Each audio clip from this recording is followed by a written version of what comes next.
ఇవాళ మొదలుపెట్టాం.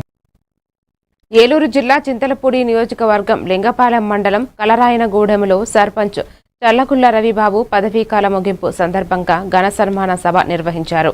ప్రజాప్రతినిధులు, వార్డు మెంబర్లు, సచివాలయ సిబ్బంది, గ్రామస్తులు పెద్ద సంఖ్యలో హాజరయ్యారు.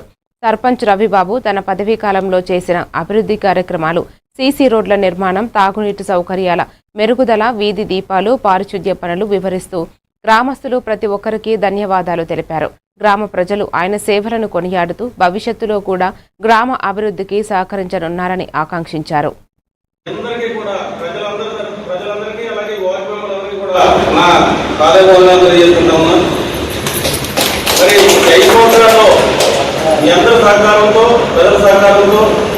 ప్రభుత్వంలో ఉన్న మన జగనన్న కానీ తర్వాత వచ్చిన గవర్నమెంట్ కానీ అందరూ అధికారులు, ఎమ్మెల్యేలు అందరూ సహకారంతో మనం సాధ్యమైనంత వరకు మన శక్తి మించే ఎన్నో గొప్ప అభివృద్ధి కార్యక్రమాలు చేపట్టడం జరిగింది గ్రామంలో. అలాగే పెన్షన్లు కానీ ఇంకా అనేక సంక్షేమ పథకాలు కూడా ప్రజలకు అందడంలో మన వంతు పాత్ర మనం అందరూ సహకారంతో చాలా గొప్పగా చేయగలిగాం.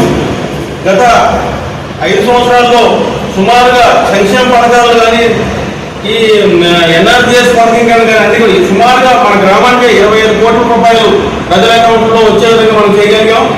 అలాగే అభివృద్ధి కార్యక్రమాల విషయానికి వస్తే సుమారుగా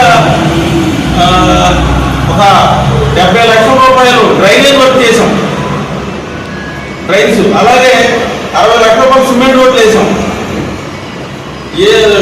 గత 2022-23లో మనం గవర్నమెంట్ నుంచి బిల్లులు పెట్టకుండానే సుమారు 20 లక్షల రూపాయలు గ్రావెల్ రోడ్లు వేయించాం 2021-22లో. అలాగే రీసెంట్గా కూడా గత 6 నెలల క్రితం కూడా 10 లక్షల రూపాయలు గ్రావెల్ రోడ్లు అందించి డెవలప్మెంట్ వర్క్